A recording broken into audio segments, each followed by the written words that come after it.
In the heart of the state-of-the-art, at the dawn of the next stage in entertainment, you found No Proscenium.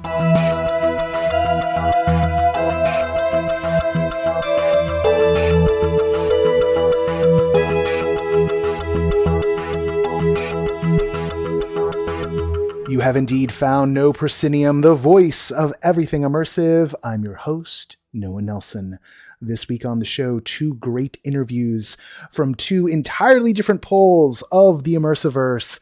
First up, Ana Brzezinska, curator of this year's Tribeca Immersive at the Tribeca Festival, which is taking place right now in New York City, joins us to talk about this year's selections and how it all comes together both in NYC and in the virtual galleries of the Museum of Other Realities. Then we shift coasts and festivals for the Hollywood Fringe, where Morgan Taylor, Mason Conrad, and Kristen Childers of Not Another Midsummer join us to talk about this rollicking new show that wraps the Bard's Classic with an immersive metastory about a theater troupe coming apart at the seams. But before we get into this week's interviews, a few announcements. Head on over to the NoPro site and you'll find the latest edition of our call sheet, including casting calls in San Diego for an upcoming San Diego Comic-Con activation. Yep, it's all happening again this July. And a call for performers at Meow Wolf's Vortex Festival in Denver happening this August. Plus, there's the deadline coming up for the first Arts Immersive Media Fellowship at Arizona State University. Arizona State University is really going all in with this new program. There's a lot of money in the fellowship, and there's some great professors working that, including Nani de la Pena, known as the godmother of VR. So there you go. And they've got facilities in Arizona and in Los Angeles. So take a look at that. The interviews are happening at the end of the month and the fellowship starts in August. So it's not too late, although it's just about to be too late. So go check it out.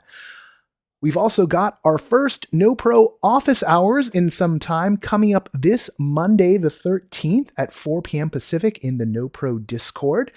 RSVP to get a reminder in the Discord app. There'll be a link in the show notes. And you just let us know if you're stopping by. We like to know who's, who to get ready to talk to. Here's what's on my mind. Tribeca Immersive is going to be on my mind. The big branded immersive activations breaking out all over is going to be on my mind. And the latest on the XR front. That's what I'd love to talk to you about. But hey, bring your own topics and let's just chat. Let's chat. Office hours. All right. No Proscenium, of course, is brought to you by the generous support of our Patreon backers. I don't get to be alive without you. Our latest backer is Mins. We are currently standing at 363 backers and pulling in about $2,361 a month. Still less than half of what I need to be pulling in to do this full time, and yet I'm doing it full time. Oh boy. We remain completely community funded. So if what we do is valuable to you, help. Patreon.com/No Proscenium. The sustaining backers of NoPro are Ari Hurston, Chris Woolman, Eric Shamlin, Deborah Robinson, Elaine, Jay Bushman, Jerome Joseph Genties, David Bassick, Richard Ayers, Lonnie Hands-On, Mark Baltazar, Sidney Guillory, and Jan Budman. Thank you all.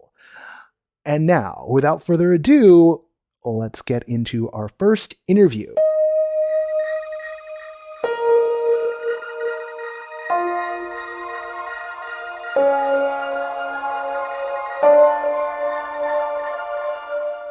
This year's Tribeca Immersive slate features 21 pieces of work across 3 categories: the main competition, new voices, and a best-in-season showcase. To dig into this year's offerings, we're joined by Ana Brzezinska, the curator of this year's Tribeca Immersive programming. Ana, thank you for joining us on the show. Thank you so much, Noah. It's really a pleasure to chat with you today. Well, I'm super excited. Tribeca is just like the show each year, almost like without doubt, at least for kicking off the year. And there's always so much great work. And You've gathered up this amazing collection for everyone this year, and I know we only have so much time with you, so we're going to kind of do a lightning round version of this.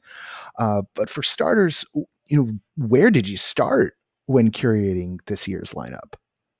Well, it always starts and it always ends with the same. I always start with creators. I always start with our community, with the artists that I've been following and admiring for years. But also, I'm tracking a lot of new talent. This is also something that has been a massive part of my past life when I worked with Renee at Kaleidoscope. So when I got this phenomenal opportunity to curate this year's edition of Tribeca Immersive, I started immediately, talking with creators, reaching out to studios, reaching out to artists, and asking them, what is it that you've been working on in the past couple of years? What is it that, these two past years, very special, very challenging, often very difficult, made you focus on? And then obviously we had a fair amount of the official submissions. So for me, it was really a very important moment in the beginning of this year to take a look at what the creative community has been working on, and the whole curation that we introduced this year, the themes, the 4 thematic chapters, so to speak. This is all a result of what I heard back, what the community wanted to tell us, and what they decided to share with me. So I think it's really reflecting on what our friends and colleagues have been mainly focusing on. And as you know, this year's curation is I would say very specific in terms of types of stories that we're sharing, the message behind those stories. And not only every single experience is really a very distinct piece of digital art, but when you take a look at the whole curation from a bird's eye view, so to speak, you'll see that these stories start to blend into a very cohesive metastory about where we are today as a society and as a community. We mentioned the 4 sort of thematic elements and this idea of taking a step back and looking at the meta.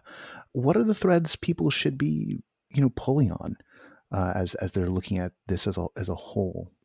So we have 4 thematic areas that we introduced this year, and just to very briefly kind of highlight what these areas are, we have a nature chapter, so a curation of experiences made by creators who are trying to find a way to use cutting edge technology to find a way to reconnect with nature, or find a way to tell stories about human relationship with nature, human relationship with ourselves and with our environment in a way that is inspiring and liberating, in a way which doesn't create, this very dark and overwhelming sense of guilt that we often have when we try to tell so-called environmental stories. But we also have a very strong curation that is dedicated to society and that is dedicated to identity. So how the identity of an individual changes and evolves, and how it is interconnected with our relationship to a larger community, or how it changes our society. There's also a very beautiful chapter that I called Art and Memory. And it's something that is very present in the immersive industry for some reason. There's often a lot of inspiring works that are being made out of memories, individual memories, or collective memories that are being kind of brought up and turned into a very passionate story. Yeah, This Is Not a Ceremony is in that thematic Yes, zone. definitely. And when I saw that tag, after watching the piece, I thought that was it was actually kind of a really poetic and beautiful way of thinking about a category of work in immersive. So kudos on that structure right there. Thank you. This is not a ceremony is one of the experiences that um, were very important to me this season. I've seen it during the Sundance Digital Edition, and I've been reviewing it afterwards. And I think it's a very special experience, not only because of what this experience is about, but I really admire the way that Colin decided to approach this topic without actually putting himself and his community in a position of a victim. It's Hmm. actually an experience that really very strongly kind of tries to restore a sense of agency, and it's very powerful. And I think that the poetics and this very bitter sense of humor that is also present is actually the way to go to actually tell those kinds of stories. But yes, and then we have a fourth chapter that is called Tomorrow, and this is a very open category because it's both a space where you can try to find stories about the future and how we imagine the future, how we imagine the future of our species, or how we imagine the future of our world, or places we live in. But also, it's obviously a space where you can find works that experiment with different storytelling tools in order to um, to kind of redefine uh, how we think about spatial storytelling. So, and there's one thing that I really enjoy about these four themes is that there's no sharp distinction between those chapters. You could say Mm. that some of the experiences are actually like they could be in at least two categories, but this is what makes this overall meta story very, very, very cohesive, I would say. And also it makes you feel that there's almost uh, an interconnection between those experiences, a sort of dialogue that these creators established unwillingly, but I think it's a very beautiful thing to observe. Well, it's part of the curator's art actually is to sort of find the themes in the zeitgeist. So even though the creators may not be intentionally creating a meta construct, they are operating in the world, and the world has its effect. So it's one of the things that I always love about a well curated festival is to sort of see the lenses through which the curatorial team's looking at the work, which sort of lets you also see how the artists are seeing the world. It's this dialogue back and forth. Um, you mentioned that part of your process, at the beginning to end, not every part, right? Like the alpha and the omega is starting with the community, starting with the creators. There's some creators here that are pretty familiar in the main competition to the No Pro set. So Marshmallow Laser Feast, Nani De La Pena, Darkfield, Nancy Baker Cahill. We've been following these folks for a while now. I'm wondering, because I know you've been following them too. Are you seeing these veteran creators? Are you seeing their work evolve as the medium matures? Very much so. Very much so. And um, I know that after a couple of years, it might sometimes feel that we know what to expect from certain creators or certain studios. But when you take a close look at what they're showing at Tribeca this year, you will definitely understand that this is again a step forward. And we could talk about every single creator you mentioned, but um, just to stop for a minute and chat about Marshmallow Laser Feast.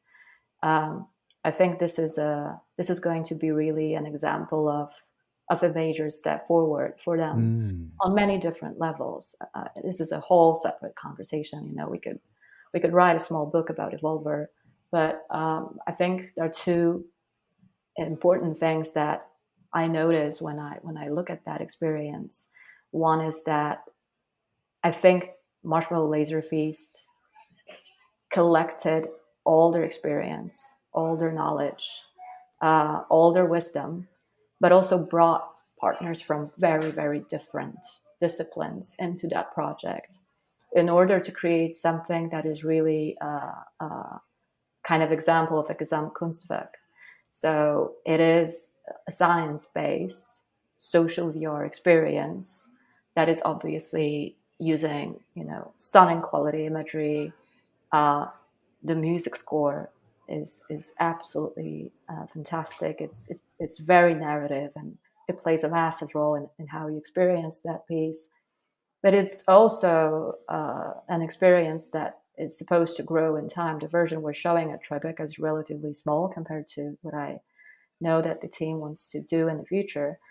And it's still a standalone installation. It's something you can see, travel, and, across the world. You could present it in museums, but you could also present it in, you know, um, tech and science centers. There's so many aspects to that experience that it's even difficult to start thinking, how to properly define it, because it doesn't belong to one world. It doesn't belong to one creative sector, so to speak. Mm. And I really hope that our audience members will appreciate that, because I think there is a lot of demand to these kind of experiences nowadays. And because of the topic of the experience and what it actually tells us, I think to um, it's going to be a very emotional experience for a lot of people in a good way. And I think we needed that experience after these 2-3 years, very dark years where many lives were lost. Well, there's something about I don't know the full details on Evolver, but the tag of it being a social VR experience, and whenever I've done, on the rare chances I get to do, uh, you know, social VR experiences like in situ with multiple people in headsets, sort of experiencing kind of a collective hallucination, if you will. It is always a powerful route to catharsis, a powerful route to kind of creating a shared experience. So very, very, very curious as to finally be able to check that one out. I'm jealous of our New York team who will get to see it, and I won't because I'm stuck in LA. Um, um, I do wonder, you know, these artists are working. I said, do you see them evolving as the medium matures? But these artists are working on lots of different platforms, and even something like Evolver, which is bringing in different disciplines, as you mentioned. Do you see this as multiple mediums, a collection of mediums, or one medium? I know Tribeca moved the name to be Tribeca Immersive. Not I think last year was the first year under that branding. Does this signal a shift of this being one thing? How do you see this field? Hmm. I think there are two things. One thing is that Tribeca Festival changed the name from Tribeca Film Festival to Tribeca Festival to emphasize on the fact that there are so many different art disciplines that are being celebrated here in New York during the festival. So obviously there are filmmakers and traditional storytellers, but we have immersive creators, we have games, music, podcasts. So the context of the festival is very kind of very much aligned to the way we are used to think about art because of the nature of XR or immersive, however you decide to call it. I mean, for us, it always has been obvious that we are interdisciplinary creators, that we work with different mediums and we're using different platforms to send our message to our audience members. But I'm very, very happy and I feel extremely privileged that we have a chance to present our selection within a cultural event of that magnitude that understands that this is the way where our entire culture is heading. So this is one thing I think that is important. And another thing is that I personally have a very strong belief that although we started as a very small industry and we're still considered to be a niche, the way we think and the way we try to hack storytelling at large is the way our culture and our world will soon be organized, on a general scale. I mean, XR will be everywhere because it will become just a natural thing for everyone sooner than later. Whereas we're talking about the way people experience art, whether we speak about education, everyday, contact with our relatives and friends, or the way we work. I mean, spatial communication and communication across layers of reality is the way is where we're heading to. So I think we're just preparing a ground for something that will become as natural as the internet is today. For example, just to use the most obvious of comparisons, right? Yeah. So I think the fact that creators that we are inviting to Tribeca are using different mediums is a very natural part of the process, because they know that the mediums they're choosing are always a consequence of what is it that they're trying to say. And the medium is just something that becomes a tool, but it's never kind of determining what the story is about.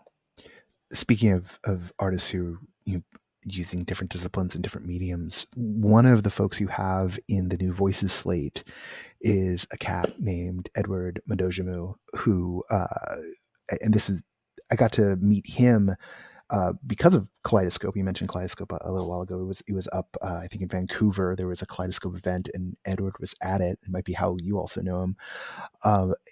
He was there with some student work that was mixing the comic book idiom and virtual reality. Could you tell me? Can you give me a little sneak peek and tell me what's Edward's new piece in this? It's so exciting to watch someone go from like student to like be in Tribeca. When I saw the announcement, I like DM'd him on Instagram. I'm like, oh my god, dude. he was like, I know. We were kind of like geeking out together. So tell me, because I haven't dug it up yet. Like, tell me about this. I want to know. I want to know everything. Well, I think you're going to love it, because it's I would say it's almost a feature. It really feels like a proper narrative story, and I think it's also just one of the chapters, because it feels like a beginning of a series to me.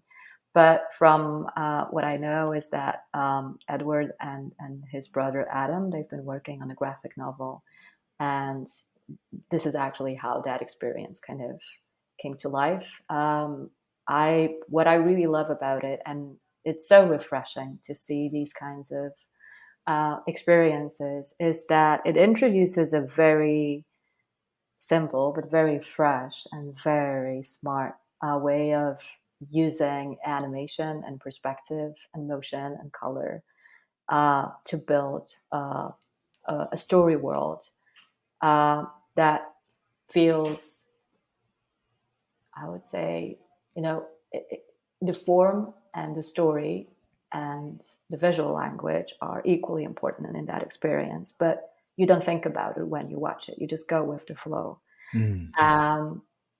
And I think it's very true what you said, that there's a lot of references to comic books, to graphic novels, to the way these stories are being told. But because this is a VR experience, it's obviously they brought it to a completely different level. The story itself is almost like a modern tale. It feels, in the beginning, it feels very realistic, and it feels like a story that could become a beginning of a crime series. But then suddenly there are these elements that you are being introduced to that are purely magical, and you suddenly just dive into a world that has nothing to do with realism anymore. it's a very, very beautiful story about a relationship between the protagonists. I cannot mention all of them because that would be a spoiler, but it's also very beautiful in terms of how it plays with color palette that Edward is using. The piece is set in Nigeria, and I think Edward's mission was also to make sure to do justice to the way he remembers that place, to the way he remembers uh, people and nature and cities and the feeling of it. So there's a lot of beautiful elements in that story, and it's true that it's a pretty fascinating debut, I would say, because I also remember Edward's work, Edward's students' work, and the progress he made since How Was Your Day is stunning. So I really Yeah. recommend this experience to everyone, and I think it will become widely available because it's been co-produced by Meta, so it will probably be very soon available on Oculus channels. It's very, very exciting. Like I'm looking forward to lots of people getting to hear how this see and hear how this guy tells stories, and the way he approaches the spatial storytelling medium. As you mentioned, it'll be probably available relatively widely in the not too distant future. It is part of the selections that are available at home. A good chunk of new voices in Best in Season are available at home. Um, is this, because I don't have so much time before I gotta let you go, but I am curious. The past 2 years, we saw, the fully online festivals, the hybrid festival. Now there's a good amount of the programming, particularly the main competition, is just on site, but there are the other parts that are, available at home. Is this the way going forward, do you think, for festivals, great and small? Are we just in this new era now where the festivals aren't just a localized phenomenon?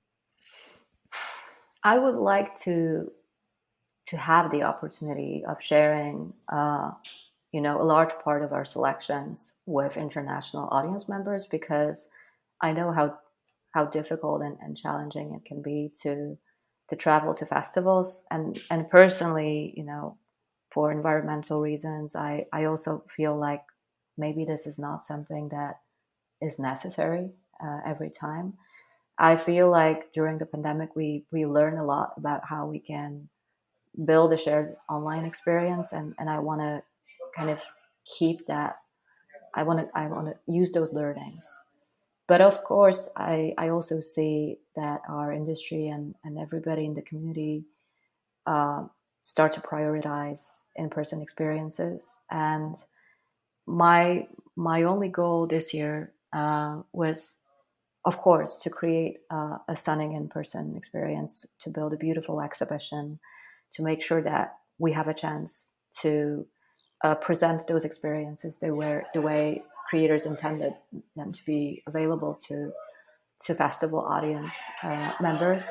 But also, when we were thinking about how do we make those experiences available online, I thought I don't want to create a replica of a physical world where experiences will just live. And what happened is that we were very fortunate to start a collaboration with Danny Bittman, a VR artist who works with the Museum of Other Realities. And Danny designed an entire virtual world, which is not really an exhibition space. It's more of a garden than Mm. a gallery, which reflects the main themes of our curation and reflects the themes and the topics of every experience that lives in that space. So it's a very bespoke, handmade virtual space that is, for me, this is an extension of our in-person exhibition in New York. So it's a digital sibling, if if you want to call it that way. And I think that it's a separate offering. It's not something that we do because we need to do it, or because this is, well, if you're not in New York, you can see some of the experiences and here they are. No, it's really a space uh, a separate space, a standalone commission. I think it's equally important to me. And I would love people to enjoy it as much as they will enjoy the in-person experience at the festival. Some of the experiences that are presented in New York and Spring Studios will be also available in that world. Some of them won't for, licensing reasons. This is every time a creator's decision whether they want to make their work available globally or if they need to keep, their international premiere status for another festival. But I think that would be definitely my dream in the future, to be able to have two parallel universes, one in real life and one in a virtual environment that remain in a certain creative dialogue and that tell the same story but differently, and then see what happens, between those realities.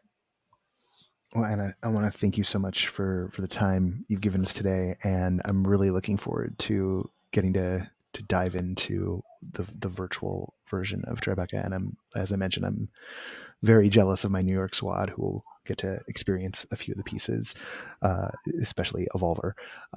And yeah, as this drops, the Tribeca Immersive is on. If you are in New York and you're just realizing this now, you've got some time left. So please go run, get a ticket, go if there are tickets still available by the time this happens. And if you are pining from afar, as I am, the good news is that if you have access to the Museum of Other Realities, you can check out what's going on there for just a song, basically. So go check it out. Thanks, Anna. Thank you, Noah.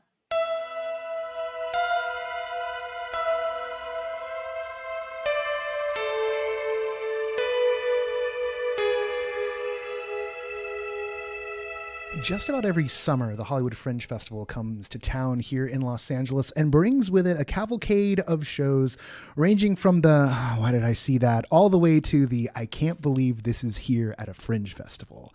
I'm very honored tonight to be sitting around the table with folks who have made one of the latter, and I'm going to let them introduce themselves real quick. Hi, I'm Morgan Taylor. I'm an actor and a co-creator of Not Another Midsummer. Hey, I'm Mason Conrad. I'm an actor and a co-creator as well. And I'm Kristen Childers, and I am the creator producer of Not Another Midsummer. So, y'all have worked together before on other projects, and I'm wondering when did the idea to do this show come together? What's the origin story here? Yeah. Well, I wanted to do immersive Shakespeare ever since I saw Sleep No More forever ago when I was in undergrad. And then when I moved out to LA, I was always a big Shakespeare nerd. And I always, I did a lot of traveling and did a bunch of different shows throughout the States for a bit. And then I started doing JFI shows, and I did the Willows and all of that. And in my mind, I was like, man, I want to just blend Shakespeare and immersive so badly, but I want to be in charge. And then I met Morgan at USD. We went to grad school together. We got our masters at the Old Globe program. And then when we came back, we had all of the Shakespeare training, and then we had all this immersive training, and we were like, well, fuck it, let's combine the two finally. And the reason why the show got written in the first place was because Justin Fix knew all of that, and he was like, hey, you should write a show. And then we did, and then Kristen was like, let's do it. Yeah. And it would have never happened without Kristen here.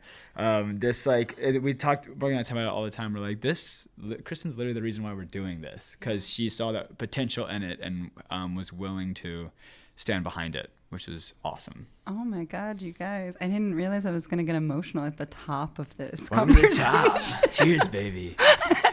Nobody can see me, thank God. I'm like welling up with tears right now. But she looks gorgeous. Oh God.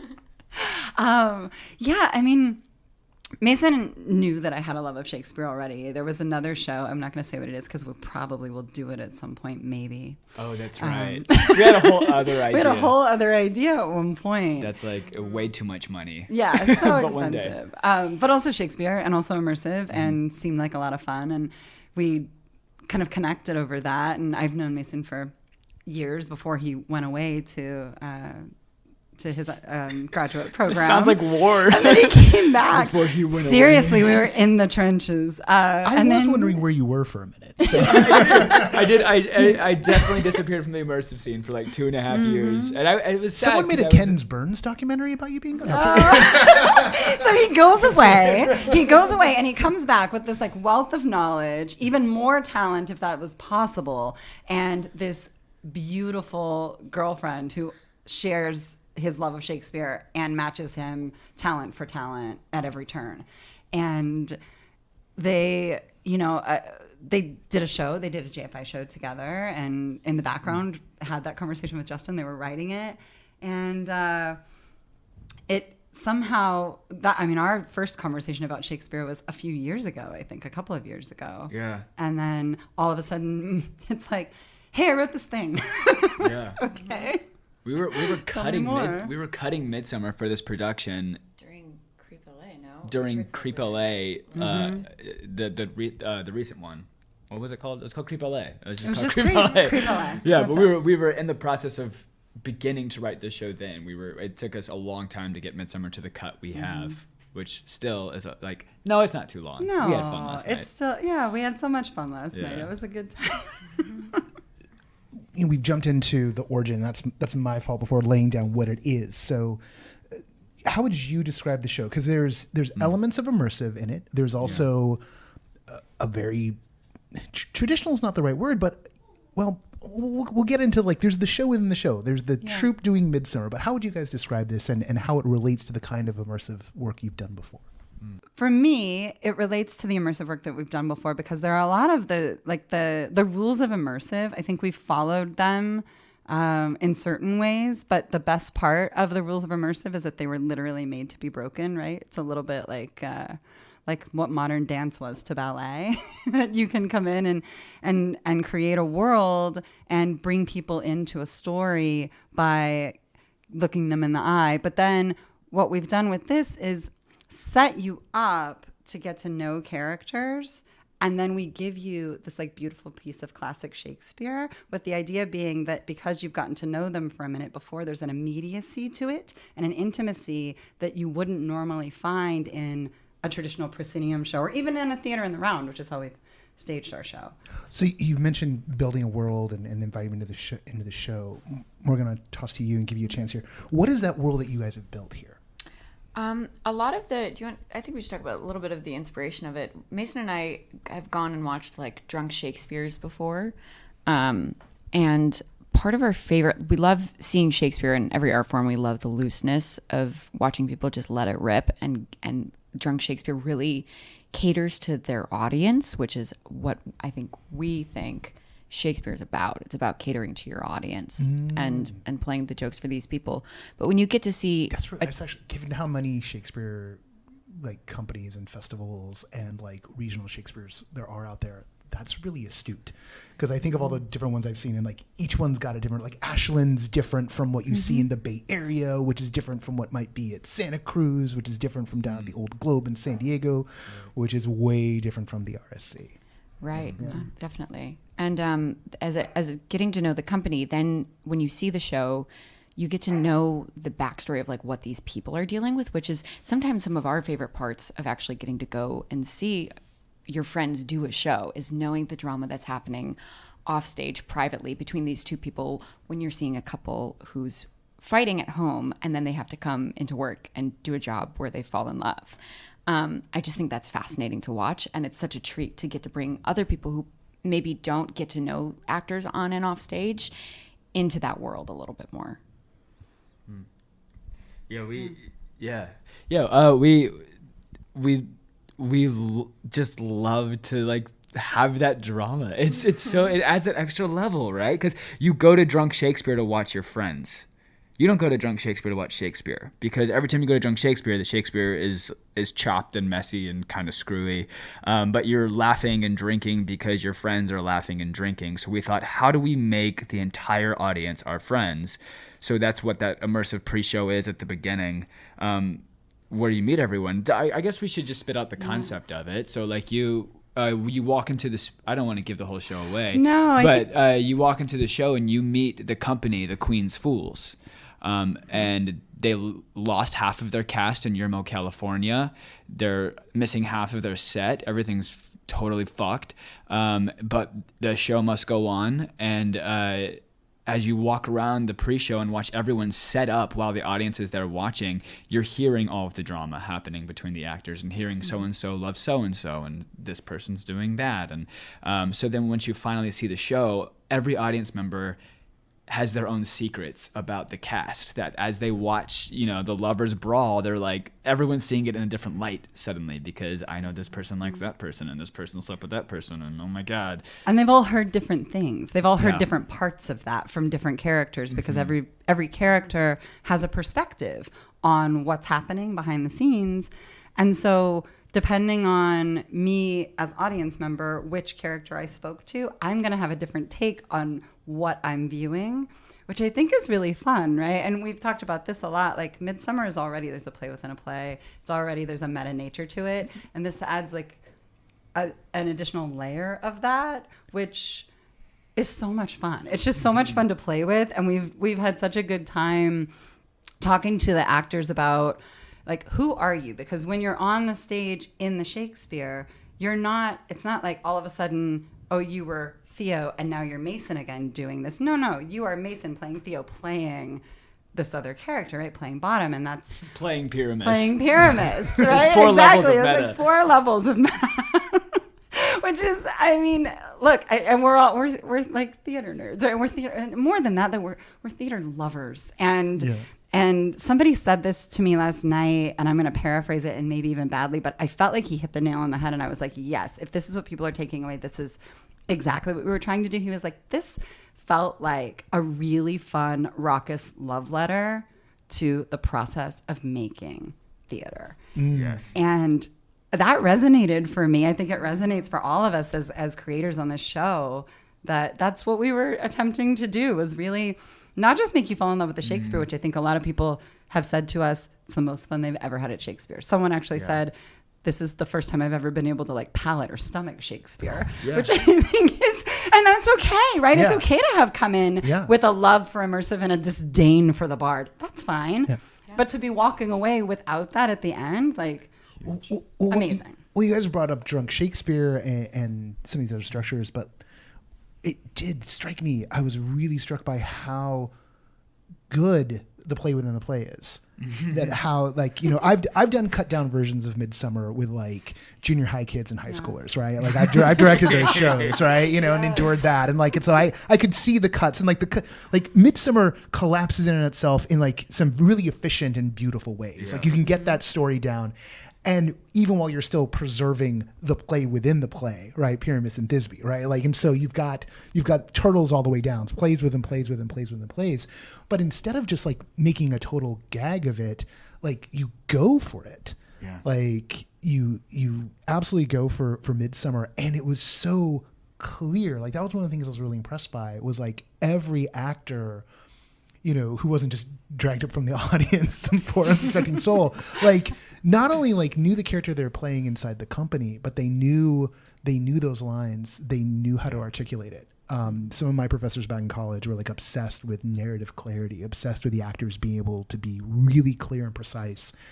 And that's what I was seeing last night. I was like so excited to see Shakespeare done that on point.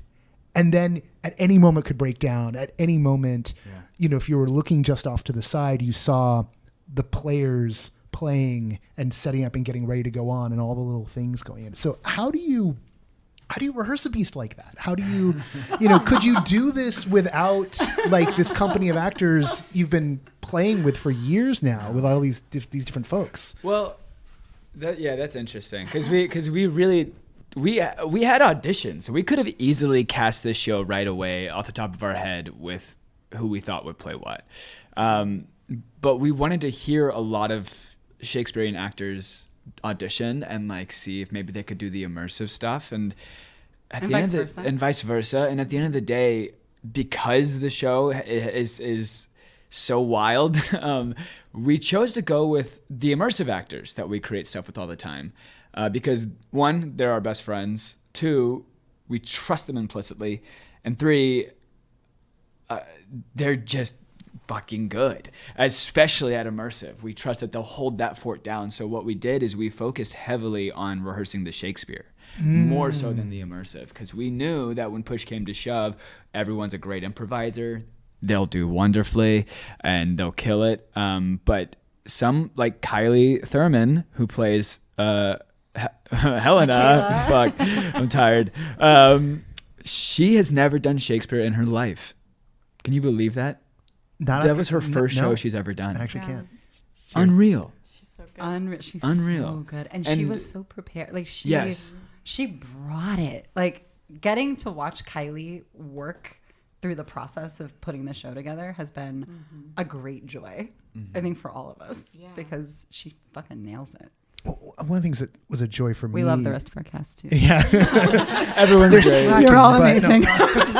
Well, one of the things that was really impressive for me is like I've seen a lot of these folks like in JFI shows or other things in the immersive scene, and getting to see entirely different sides of them, and even entirely different sides of them, like, you know, two different different sides as people are like jumping around in their characters. And that was a nice little treat if you're someone who's been running around the immersive scene for a while. It's like, oh, I get to see everybody's range. Yeah. But also there's so many layers going on in any given moment. So how did you guys decide, was there something where you pulled back and said, okay, this is too much meta? Was there, you mentioned like, trying to cut things. What was the forging process like on this? And how much was all on the page before you hit the actors? And then what happened when you hit the actors? Which is like 19 questions. So please just describe the entire process. You seem like you have an idea. Me? Well, Yeah. Do it. Yeah, well, I mean, I guess we wrote a lot. We have, of course we knew these guys could improvise, which is the cherry on top of the cake. But for the immersive, we wrote, I think, 37 pages of pre-show. And the pre-show lasts truly like 20-ish minutes or so, 25 minutes at the most. So we wrote a lot of pre-show. So the whole script itself is much longer than some of the immersive scripts I've received in recent times, because there's this new trend right now with immersive where, and I'm going to get in a soapbox, but there's this new trend where it's like, we're not really going to write a script. You are an immersive actor. You are a great improviser. I'm going to hire you to come in and improvise, and this is the show that I'm putting my name on as a writer. And you're like, no, I'm the writer, actually, because I'm improvising everything for you, and you only gave me 3 lines of dialogue, but the show itself is 45 minutes. So I think we wanted to give our actors too much and be like, you're never going to do this whole monologue. You can try, but like, it's not going to happen because you're going to get interrupted over and over again. So like, so it was tough for some. There was one of our actors is newer to immersive, and it was fun to watch him be like, tries so hard to do the whole monologue. We had to be like, dude, just hit the plot points. But it's there for backstory. It's there for you. It's there for anytime there's a quiet moment when you're like, oh shit, what do I say now? You have a line you can pull out from your bag. And I think it really gave people from the very beginning, from the first table read we did, a really clear idea of who these people are, who they are, what their function is within this theater company, and how they relate to everyone else, which is sometimes a lot of the work of coming into immersive and being like, you all know each other, good luck. And then having to forge those relationships yourself. But we gave everyone their relationships and everything like that. And I think that expedited some of that creative process of being like, so then how do I feel while I'm rehearsing the Shakespeare play as Michaela or whatever? You know how you feel about everybody because we've told you. And there's room within that, of course. But it's a good jumping off point, I feel like. Yeah, there was so much room. But I have to really compliment Mason and Morgan right now that the world that they built on the page truly is one of the most robust worlds and fully thought out and realized worlds that I've ever seen in an immersive script. And I've been doing this for a little while. Just a little while. Just a little while. But they really did. They came into it with a clear picture of what they wanted the audience to feel when the first line of Shakespeare was uttered. And so they built from that this fully realized world that gets you into that. And I think it's just truly, I can't think of a better way to have done it. And because the Shakespeare was so important, I feel like you kind of had to do that. And so maybe sometimes like if the final piece indicated the process in certain ways, but the process was really good. And the creativity and the collaboration between the two of them and what they were able to kind of make before we ever went into casting. It's like we went into casting kind of knowing exactly what we needed and what we were looking for because they had already done it. And then we allowed ourselves to be surprised by what actors brought in. Yeah. So the process has just felt really, really good. And it started from what came out of your brains and you were able to translate those thoughts into text. And it's been really wonderful to watch. It's been crazy to watch that pre-show come alive too, because I don't know what we thought it was going to be, but it is a shit show. Like it is, it's just fucking chaos. And like everyone's all over the place. Everyone's talking over each other. It's anxiety inducing. And I was watching it last night as it's for being an actor and a director at the same time sucks. I don't like, it's really hard because like you're acting with your friends and I'm acting with my best friend in the world, Jacob. And then I'm giving him notes in my head and I'm like not even in character, but then I'm also like, well, I guess that's what Theo would do anyways. But blame it on the character. Blame it on the character. Exactly. Blame it on Wasn't me. It was Theo. I was overtaken by my character. But I was stressed yesterday. Was that the first time you had a full audience? First time? Okay, so I think this show no, I don't want to say that because we want to sell all our, like this, it was a big crowd. It was big, bro. Yeah. It was like 63 people altogether. We oversold our show. It was for a preview night at the Fringe. Yeah, technically, right? Yeah. We did it. We've done it in the 3 clubs once before this, and it was just for JFI friends. So there was, I think, 9 audience members. Whoa, that's a very different beast. So I was in the pre-show and I was sweating profusely in my little tweed vest, and I was like, "This is trash, bro." Like, but I think what happened was, we built it to feel like it was falling apart from the start. You know, we show up late, we're missing all our props, we're hanging in the costumes. Audiences are like, "Hey, so what's your name?" And you're like, "I legitimately have to set up an entire fairy bower. Like, I will give you exposition, but I really gotta." And it's, oh my god, I think everyone gets stressed, and I think the audience is like thinking we're not going to get it done, and then the Shakespeare happens, and we pull a magic trick. Yeah, but I love that you actually give yourselves this real task. And having college flashbacks to that narrative clarity professor of mine, my mentor, who like he was obsessed with like wanting to see work. He wanted to like get you working in your bodies in the space and not pretending, but like doing the thing for real. Yeah. And by having these like actual tasks, I love what you just said, like, oh, I'll give you exposition, but I got to set this thing up, right? Yeah. So it's not a fake motivation. It's like, what's your motivation right now? Get this fucking fairy power set up while you're asking me dumb questions. Because there's real consequences if we don't. Like, the stakes are real. Will fall apart. If the stage is not taped, we're fucked. Oh my God. We actually built a show that if there isn't audience there to help, it doesn't happen. Wow. Absolutely. I don't know if anyone noticed yesterday, but like I even fucked up my own shit yesterday. But we built a show where I told the cast yesterday before we started, and another soapbox. The reason why I love that I studied immersive first before I studied Shakespeare intensely is because I think the reason why Shakespeare struggles nowadays when people don't like it is because it's too polished, it's too clean, it's too perfect. When they did it back in the day, it was raucous. Like the groundlings were throwing fucking oranges at you. They were buying prostitutes. They were screaming and yelling. And half the shit we have as Shakespeare's text is improvised things that the clown was doing because we don't have what he actually wrote. We have what people heard and what they wrote down from memory. Right. Which is crazy to think about because everyone thinks he's this like, I mean, he's this prolific, wonderful writer, but it's not a Bible. Right. It's a starting point. It's a jumping off point. And I think, I think that I talked myself into a circle because I don't know what I was talking about. I think what we told the cast last night. And so the thing is that everyone's trying to do this very polished thing of Shakespeare with no mistakes, but Shakespeare was full of mistakes.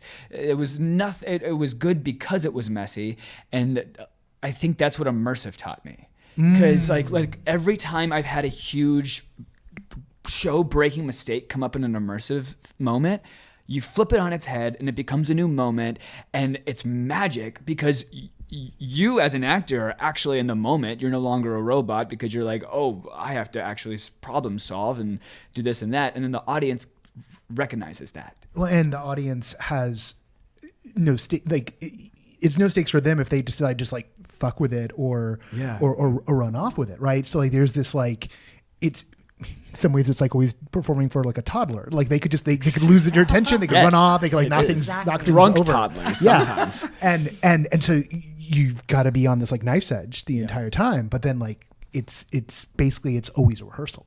Like you don't know what your partners are going to do at any moment, and they really don't know the lines, which makes it so much fun. And that's what we told our actors yesterday before the show. Is we were like, every mistake tonight is a gift, and like let's play that way throughout the entire night. When did you know it was going to be Midsummer? When did that happen? When was that? Pretty early. We had that. Remember, when did we have? We had that idea. Well, we were tossing around other ideas that had to do with fairies. So then we were just going down the path of all the different Shakespeare plays that have fairies in it. No. Morgan loves fairies. Fairies. She's a big Morgan fairy is nerd. a fairy. Yeah, she like reads fairy books all the time. She's a huge fairy nerd. So She's mystical and magical. Like I knew it was important that there were fairies. Yeah, I don't know why you gave me the mic. I don't. Well, because I'm trying to remember, the idea like came to us because we were writing this other show that was based off of Queen Mab. That's the only spoiler I'll get for this show that will eventually exist. And it's a great idea. Trust me. It's a good one. But You've earned some trust. Yeah. But we were so set on that, and then we realized it wasn't going to work. And then it was kind of like, well, shit, like I give up. But then one night, like I don't even know where it came. We had this idea. Yeah. And we stayed up for like 2 or 3 hours just talking about it. And like one of us would start to fall asleep and the other one would be like, wait, but what if da-da-da-da-da-da-da-da-da? And we'd keep coming up with new ideas for it. And it just kind of like, the story decided it wanted to be made, I feel like. Yeah. And we just kind of were like, okay. Yeah, and we wrote out all the characters, we wrote out all the ideas, we wrote out all the relationships, and we had all of the ideas, and we had the Midsummer cut, but we hadn't written any immersive yet. And then I had totally flexed on Justin and told him about this show, and I was like, we have this great idea, it's gonna be awesome. And then Justin came up to me at a Night Fever rehearsal and he said, so can we read that script next week? I'd love to hear it. And I said, like this coming, he said, like, what do you think, Tuesday or Thursday? And I stood there for a second and I wanted to be like, I haven't written anything, Justin. But instead, I felt something inside of me, and Morgan wasn't even there. And I just felt like writing a check for the both of us. I did, and I just said, Thursday we'll have it. I couldn't believe it. Yeah, I was just like, we'll have it, man. We'll have it by Thursday. No worries. And then I walked over to Morgan and I was just like, we have to write this entire script in the next week and a half. And it was easy because we had already dreamed up all the ideas. Right. And but Midsummer in a obscenely short play.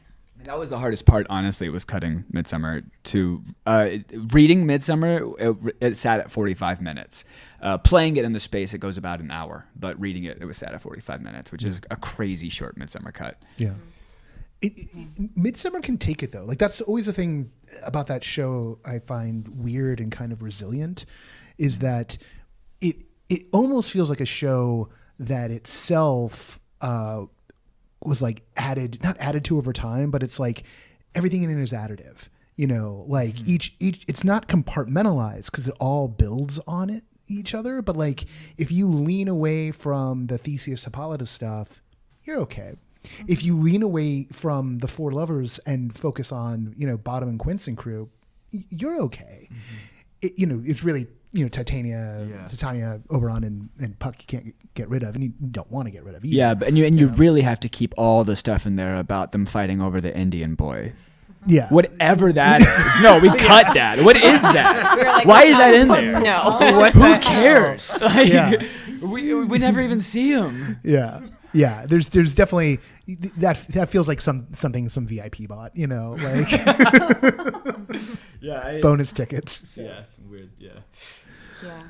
I think some of it is that the text of Midsummer is so predictable. Like the pentameter is just like super duper clean, and I think that's part of. And to the flip side of that is that the prose that the clowns all have is also very easy to cut. Like on both sides of it, you can just kind of like take a whole chunk of it and just throw it out the window, because if it's not plot, goodbye. Yeah, there is a lot of poetical text in Midsummer that is gorgeous and beautiful. But like Oberon, for instance, all he does is explain what just happened in a more poetic way. So we cut Oberon to shit because it was like, I know, I just saw it. Why are we saying it again? Sometimes I wonder if Oberon's speeches and some of the other speeches that do that in Shakespeare are like covering set changes, like covering like we guys, we can't get the mechanicals to work exactly right. So can you just run your mouth for a while?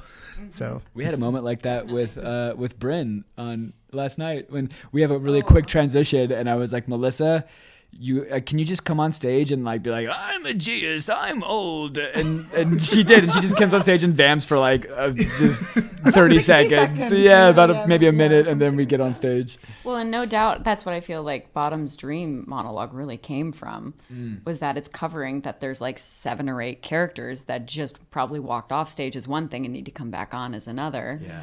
And you have to cover that. Right. And so it's Bottom's job to just like tap dance while the other characters are changing. So how dare we cut that Yeah, I was monologue? going to say, wait, which monologue?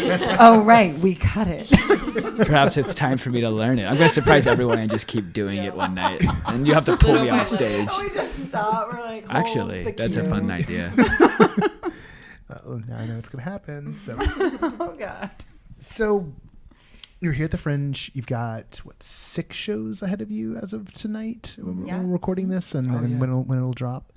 And then you've put a lot of work into this. Is this something you want to hope?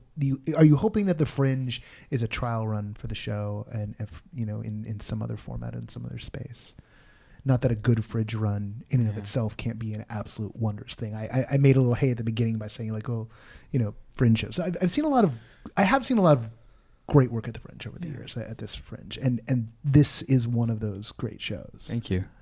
We were saying that last night, like to each other in the audience, like Terrence and myself and a few other people, just being like, "Oh, this is like one of the best Fringe shows I've ever seen." And there have been some really amazing pieces of work in the Fringe over the years, but shows often just sort of like happen at the Fringe and then dissipate. Is that what's going to happen to this, or you have designs? I hope not. No, I hope not. It's been a huge learning curve for all 3 of us.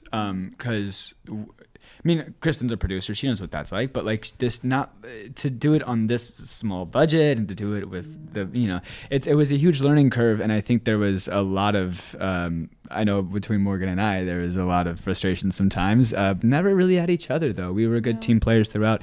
I think we just recognized it was hard. There's a lot of jobs. There are a lot of jobs, and there's reasons why there are different people to do each of those jobs. Yeah, like we shouldn't do props and costume next time because we don't know how to do either of those things. But yes, the answer to your question is yes. If we can keep this going, this particular show running at a couple different bars or maybe continuing the 3 clubs, we would probably do that. Definitely do that if the actors are available. And then what else is fun is that the Queen's Fools is now a company who has another half of their cast, which is missing. So if we want to do another play, if we want to do Richard III, for instance, the Queen's Fools take on Richard III, I think the next one we do has to be a tragedy because that'll be funny. 100%. Then if some of our actors can't do it from our company, then we just say this other person, he was stuck on the Yermo bus and now he's here. So there's infinite possibilities. We could do the entire canon if we wanted to with this immersive company that exists now. And it's really fun to have a fake company. Like it's a fake theater really company. It's super meta. It doesn't exist. The Queen's Fools is not real. But it is. So I do think that there's a lot of possibility for continuing this work and continuing this type of Shakespeare. Yeah. So then it would just kind of operate more as like chapters of the story where next time you tune in, there's returning characters, there's new characters, and there's different drama. Yeah, that's for sure. unfolding. I think we want to build show upon a show like sequels. So like we'll be like Fast and Furious. We'll get all the way up to 11. Yeah, We're gonna do a full exactly. But there will exactly always like Fast and there will Furious. always be Coronas. Two noble, two kinsmen. So Wow. Oh my God. Okay, we have to end this quickly. We have to go write something now. Excuse us. Oh my God. I may have destroyed them. It's a beautiful thing. Hilarious. No, but you know what I think is so fun though? It's like because the Queen's Pools don't exist, right? Because it was something that was like, it was Midsummer, and then it was, okay, let's write these characters, and now these characters exist, but there are subtle mirrorings between what's going on in the Shakespeare and what's happening in the pre-show. And if you're paying attention, you catch them. And I think there's something so fun to Shakespeare over Shakespeare over Shakespeare, play with that with these characters. Like how does that translate for Jay and Michaela and Sid and Theo and into, so that we can maintain the essence of who they are, but also let the Shakespeare inform the before. Well, it's like when you're doing a show, the characters do start to inform who you are, right? Like for some reason you were cast in this role and it starts to bring out traits of yours. And I mean, this is why showmances happen in the first place, right? You know, it's this, you're being seized by the archetype, and then you're going and you're doing the thing, and you come out the other side and you're like a little bit more like that person than you were when you started the process. Yeah. You know, I mean, we're lucky. We have 3 couples already, so nobody fell in love. They just stayed in love, which is nice. That helps. Keeps down on the chaos, let me tell you. So, well, I want to thank you all for taking the time. You got, like I said, 3 more dates at the Fringe as we're recording this and when this drops. And I hope everyone who is in LA swings by and checks it out. You're doing 2 shows each of the Wednesdays that are approaching. And anything else you want to let everybody know? I think I just want to reiterate, like I do think this show is incredibly special because I think it falls apart. And I think it's the biggest thing we all fear when we all fear like embarrassing ourselves on stage and looking like idiots. But then we're all up there just letting ourselves be idiots. And I hope that when the audience watches it, they can be idiots with us and they can enjoy the it is a love letter to the shit show that is the process of every theater company, every show you've ever done. Every time you've wanted to scream and never do theater again, this is what that is a love letter to, because it's a fickle thing that keeps coming back, and you once you love it, you can't get rid of it. So I'm really glad we have a show that, like, I don't know, embraces that. It's been the whole thing, and I've heard people say that's what they feel, and that's huge to us. Yeah. Right. Thanks, y'all. Thank you.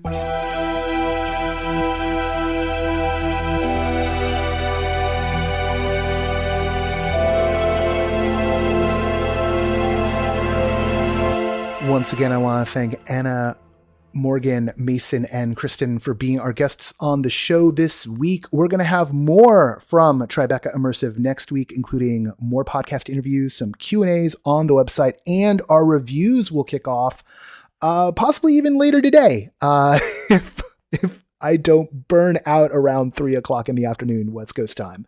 But we're going to get all that. Plus, hey, come on by the Discord on Monday. I would love to talk to you. I miss y'all. That's just, to be honest, that's the main reason why I'm doing office hours next week. Okay, quick note before we go. Some of you may have seen a story going around from a site I'd never heard of before called Fatherly about why Galactic Star Cruiser is a flop. Disney wants to know why Galactic Star Cruiser is a flop. This isn't a word bullshit. The Star Cruiser is not a flop. It's if you can look on the Disney site and see, you got to dig a little bit. It's a little hard to find, unfortunately, and see that it's booked out through the middle of August, and word of mouth has been pretty damn strong on this thing so far. So just know there's a lot of folks out there, and the more of these big IPs come into immersive, the more we're going to see this sort of thing happen. There's a culture war that I know you're aware of, and for certain things, particularly Star Wars, Marvel, the superhero stuff, anything that is like a culture war battleground, and particularly anything involving Disney these days, just be mindful. Odds are someone's got an agenda, and they're trying to manipulate the situation, and they're hoping that the perception of failure creates the reality of failure, because perception shapes reality. It's really easy to fall for this stuff. I get caught sometimes myself. If you don't know the source, this is always the best advice I give anyone. If you don't know the source, double check before you share. Simple as that. All right. That's enough for now. There's another version of this. I just recorded it. It goes up like 13 minutes on this topic. I'm sparing you all. If you want that one, come by on Monday to the Discord. I erased it, but I can recreate it live for you. All right, that's enough of that for now. Let's do the show. We thanked the sustaining backers earlier. We spared all you a rant. The associate producer for the podcast is Parker Sella. Music for No Proscenium is by Chris Porter of the Speakeasy Society. Siobhan O'Loughlin voices our intro. And this podcast is made by yours truly. And you know what? I'm going to do a new version of the credits next week and give some more shout outs to more of the team because it's time. All right. But I'm not going to do that live right now. Just let everybody know. Hold me accountable if I don't do it. All right. Also, if I don't put the explicit tag on this episode, I'm really sorry. I keep reminding myself to do that because, we curse in the thing. There you go. This has been Noah Nelson. And until next time, I'll see you at the show.